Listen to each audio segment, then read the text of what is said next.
আচার্য প্রফুল্লচন্দ্র রায়ের আত্মচরিতের অষ্টাদশ পরিচ্ছেদ অবধি, অর্থাৎ আত্মচরিতের সম্পূর্ণ প্রথম খণ্ডটা আমরা আগের ভিডিও পর্যন্ত সমাপ্ত করেছি। আজকে থেকে আমরা আত্মচরিতের দ্বিতীয় খণ্ডে প্রবেশ করব, ঊনবিংশ পরিচ্ছেদ। এই দ্বিতীয় খণ্ডের মধ্যে তিনি লিখেছেন তাঁর সময়ের শিক্ষা, শিল্প বাণিজ্য, অর্থনীতি ও সমাজ সম্বন্ধীয় কথা। আজকে বিশ্ববিদ্যালয়ের শিক্ষার জন্য উন্মত্ত আকাঙ্ক্ষা, দলে দলে গ্র্যাজুয়েট সৃষ্টি, এই শিরোনামে তিনি কি লিখছেন আমরা সেটা দেখব।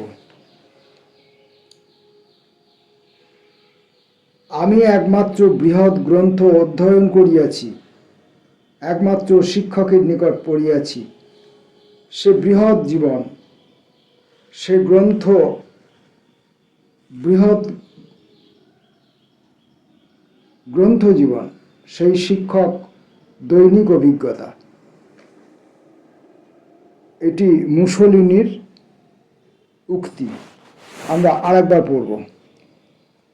আমি একমাত্র বৃহৎ গ্রন্থ অধ্যয়ন করিয়াছি, একমাত্র শিক্ষকের নিকট পড়িয়াছি।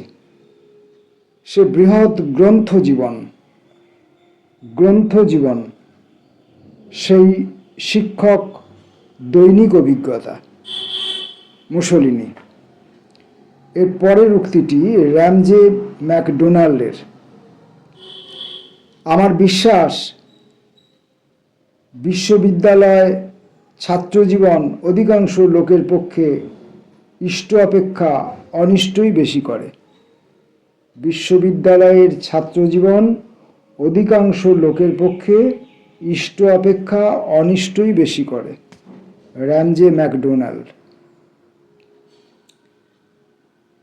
বিশ্ববিদ্যালয়ের উপাধি লাভের জন্য অদ্ভুত ব্যাকুলতা আমাদের যুবকদের একটা ব্যাধির মতো দাঁড়াইয়াছে। এই যে বিশ্ববিদ্যালয়ের মার্কা পাইবার জন্য ব্যাকুলতা, ইহার মূলে আছে একটা অন্ধবিশ্বাস। আমাদের ছাত্রগণ এবং তাহাদের অভিভাবকেরা সকলেই মনে করে যে বিশ্ববিদ্যালয়ের উপাধি সরকারি চাকরি লাভের একমাত্র উপায়।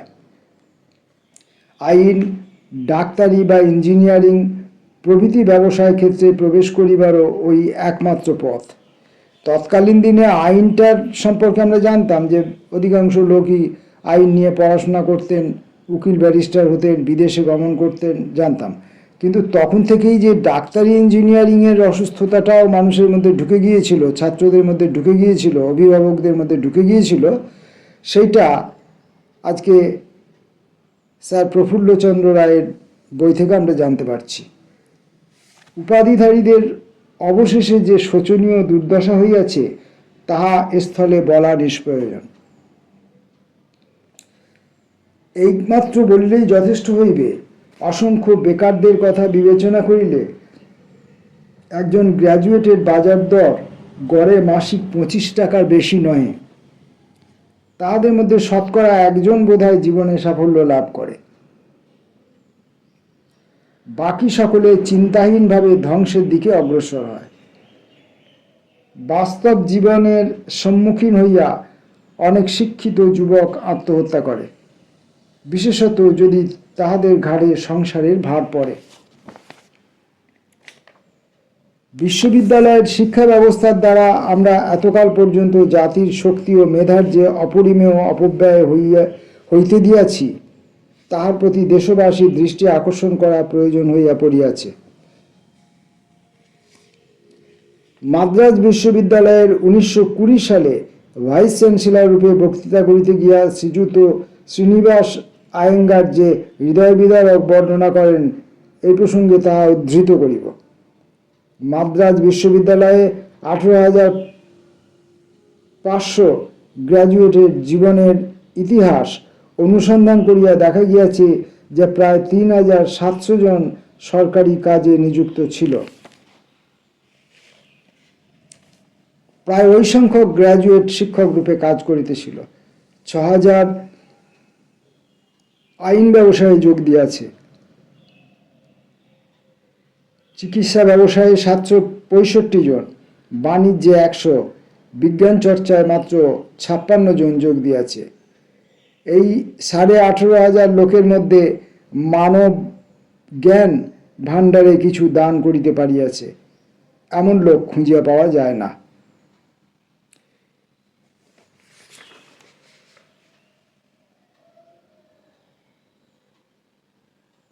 শিক্ষা ব্যবস্থা এবং শিক্ষা পাওয়ার পর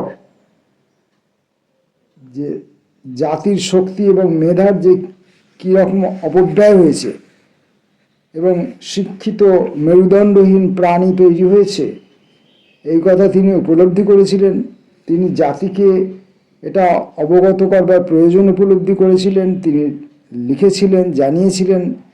কিন্তু তথাপি এখনো পর্যন্ত আমাদের সেই শিক্ষা হয়নি।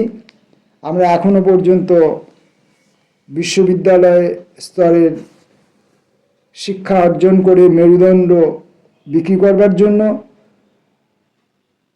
আমাদের সন্তানাদিদের জীবন ধ্বংস করে দেবার জন্য আমাদের প্রচেষ্টা অব্যাহত রেখেছি, বিশেষত বাঙালি। ১৮,৫০০ লোকের মধ্যে একজনকেও পাওয়া যায়নি যে জাতির কোনো কাজে লেগেছে। এটা মাদ্রাজ বিশ্ববিদ্যালয়ে একটি অনুসন্ধান কাজ থেকে এটা জানা যায়।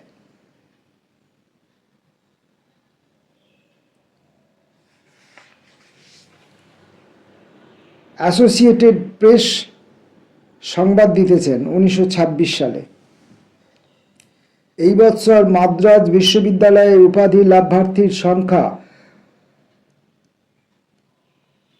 প্রায় ১,৪৫০ হইয়াছে। এই সংখ্যাধিক্যের জন্য এবার স্থির হইয়াছে যে আগামী বৃহস্পতিবার ২ বার কনভোকেশন হইবে।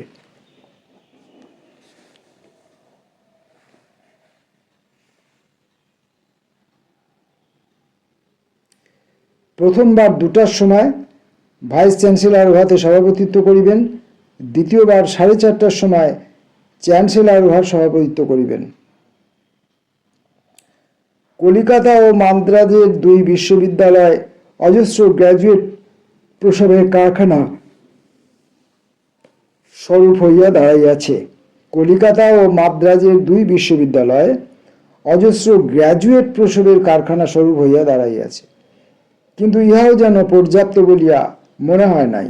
তাই পরপর কতগুলি নতুন বিশ্ববিদ্যালয়ের সৃষ্টি হইয়াছে এবং যুক্তপ্রদেশেই বারাণসী, আলিগড়, লখনৌ, আগ্রাতে 4টি বিশ্ববিদ্যালয় হইয়াছে।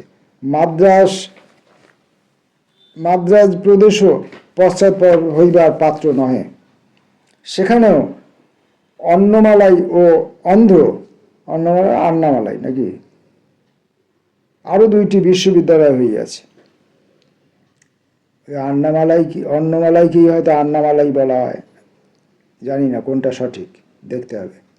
মধ্যপ্রদেশের একটি বিশ্ববিদ্যালয়, ঢাকা বিশ্ববিদ্যালয় এবং দিল্লি বিশ্ববিদ্যালয়ে অজস্র গ্র্যাজুয়েট সৃষ্টি করিয়া জাতির যুবক শক্তির ক্ষয়ে সহায়তা করিতেছে। যৌবন শক্তি নষ্ট করে দিচ্ছে এই বিশ্ববিদ্যালয়গুলি। ডিগ্রি লাভের জন্য এই অস্বাভাবিক আকাঙ্ক্ষা ব্যাধি বিশেষ হইয়া দাঁড়াইয়াছে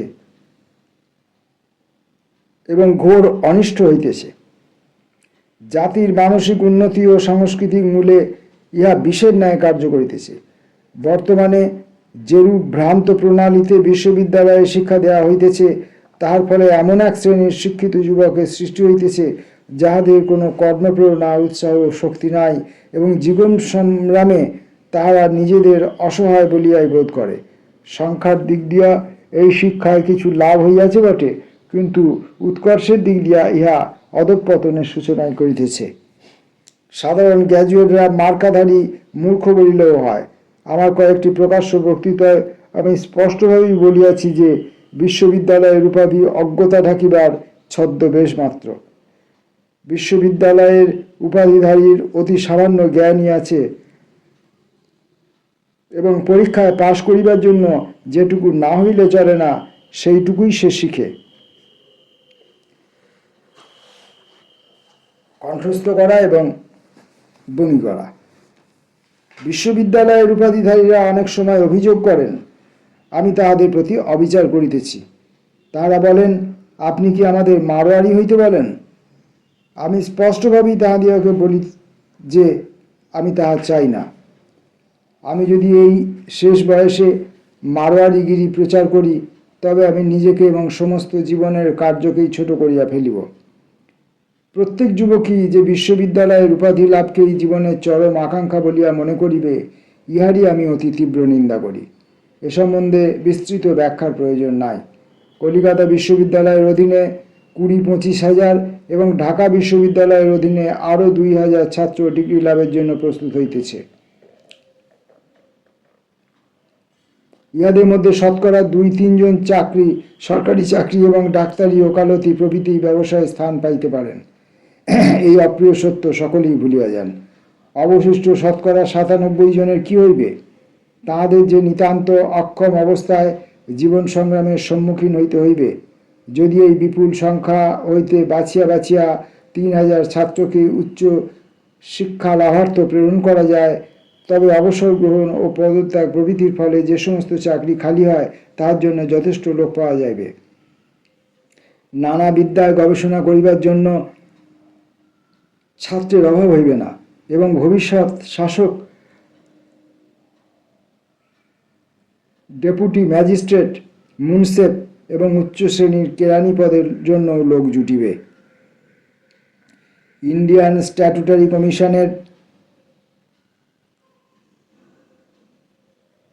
review of the growth of education in British India হইতে নিম্নে যে অংশ উদ্ধৃত হইল তাহাতে ব্যাপারটা আরও স্পষ্ট হইবে। অন্যান্য দেশের ন্যায় ভারতেও আইন ব্যবসায়ে 2-4 জনের ভাগেই মাত্র পুরস্কার মিলে, আর অধিকাংশের ভাগে পড়ে শূন্য। একজন সাধারণ উকিলের পক্ষে জীবিকা অর্জন করাও কঠিন হইয়া পড়ে। চিকিৎসা ব্যবসায় ও ইঞ্জিনিয়ারিং অপেক্ষাকৃত অল্প সংখ্যক লোকই অবলম্বন করিতে পারে। ডাক্তারি বা ইঞ্জিনিয়ারিং বিদ্যা শিক্ষা ব্যয়সাধ্যও বটে। যে সমস্ত লোকের বিদ্যাচর্চার প্রতি কোনো আকর্ষণ নাই, তাহারা অনুশীলন করিবার যোগ্যতাও নাই, তাহারা বিশ্ববিদ্যালয় ও কলেজই শিক্ষার প্রতি আকৃষ্ট হয়। তার একটি প্রধান কারণ এই যে গভর্নমেন্ট সরকারি কাজের জন্য বিশ্ববিদ্যালয়ের ডিগ্রি একান্ত আবশ্যক বলিয়া নির্দেশ করিয়াছেন। যে সমস্ত কাজের জন্য বিশ্ববিদ্যালয়ের ডিগ্রির প্রকৃতপক্ষে কোনো প্রয়োজন নাই, তাহাতে গভর্নমেন্ট যদি ডিগ্রির দাবি না করিতেন, তাহলে বিশ্ববিদ্যালয় ও কলেজগুলির উপর চাপ বোধহয় কম পড়িত। আমরা প্রস্তাব করি যে কতগুলি সরকারি কেরানি পদের জন্য বিলাতে যেমন সিভিল সার্ভিসের পরীক্ষা আছে, ওই ধরনের পরীক্ষার ব্যবস্থা হোক। কেরানিগুলির জন্য যে সমস্ত বিষয় জানা প্রয়োজন, উক্ত পরীক্ষা তদনুরূপ হইবে এবং উহাতে বিশ্ববিদ্যালয়ের ডিগ্রির দরকার হইবে না। আমরা শুধু কেরানিগিরি কাজের কথাই বলিতেছি, উচ্চ শ্রেণীর সার্ভিসের কথা বলিতেছি না, কেননা এইসব উচ্চ শ্রেণীর কাজে কম লোকেরই প্রয়োজন হয় এবং উহার ফলে বিশ্ববিদ্যালয়ের ছাত্র সংখ্যার বিশেষ কিছু হ্রাস বৃদ্ধি হইবার সম্ভাবনা নাই। বিশ্ববিদ্যালয়ে এমন সব ছাত্রের ভিড়ই বেশি বিশ্ববিদ্যালয়ের শিক্ষার ফলে যাদের মানসিক ও আর্থিক কোনো উন্নতি হয় না। শত শত ছাত্রের পক্ষে বিশ্ববিদ্যালয়ে শিক্ষা অর্থ ও শক্তির অপব্যয় মাত্র। আর ইহাতে কেবল ব্যক্তিগত অর্থেরই অপব্যয় হয় না, সকল দেশেই বিশ্ববিদ্যালয় বা কলেজ প্রত্যেক ছাত্রের জন্য তাহাদের প্রদত্ত ছাত্রবেতন অপেক্ষা বেশি ব্যয় হয়। কোনো কোনো স্থলে 5-6 গুণ বেশি অর্থ ব্যয় হয়। ভারতবর্ষে এই অতিরিক্ত অর্থ লোকের বৃত্তি হইতে এবং অনেকাংশে সরকারি তহবিল হইতে ব্যয় হয়। বর্তমানে যেসব ছাত্র উচ্চশিক্ষার যোগ্যতা না থাকিলেও বিশ্ববিদ্যালয় বা কলেজে যায়, তাহাদের মধ্যে অনেককে যদি অল্প বয়সেই তাহাদের শক্তি সামর্থ্যের অনুরূপ নানা বৃত্তি শিক্ষার জন্য উপযুক্ত করা যায়, তবে তাহার ফল ভালোই হইবে। একদিকে যেমন ওই অতিরিক্ত অর্থ অধিকতর কার্যকরী শিক্ষার জন্য ব্যয় করা যাইবে, অন্যদিকে তেমনি মেধাবী ছাত্রগণের জন্য ভালো শিক্ষার ব্যবস্থা করা যাইবে। বিশ্ববিদ্যালয় ও কলেজে যেসব ছাত্র দলে দলে যায়, তাহাদের মধ্যে অনেকের শিক্ষা ব্যর্থ হয়। দেশ ও সমাজের দিক হইতেও তাহাদের কোনো চাহিদা নাই। ইহার ফলে বিশ্ববিদ্যালয়ের শিক্ষার অবনতি ঘটিতেছে।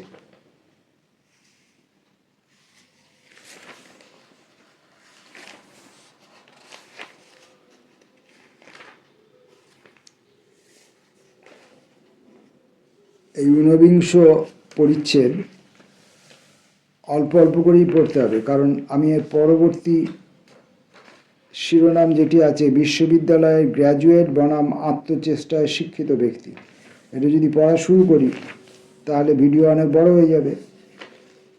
অতএব ওই শিরোনামের লেখাটি আমি পরের ভিডিওতে পাঠ করব। তাহলে এই ঊনবিংশ পরিচ্ছেদ বেশ বড়, এটা শেষ করতে হয়তো 5-6টা ভিডিও করবার দরকার হতে পারে। 5-6টা কেন, আরও বেশি ভিডিও লাগতে পারে, বেশ বড় বড়। অতএব আমরা এই পাঠ পর্ব আজকের মতো এখানেই সমাপ্ত করছি।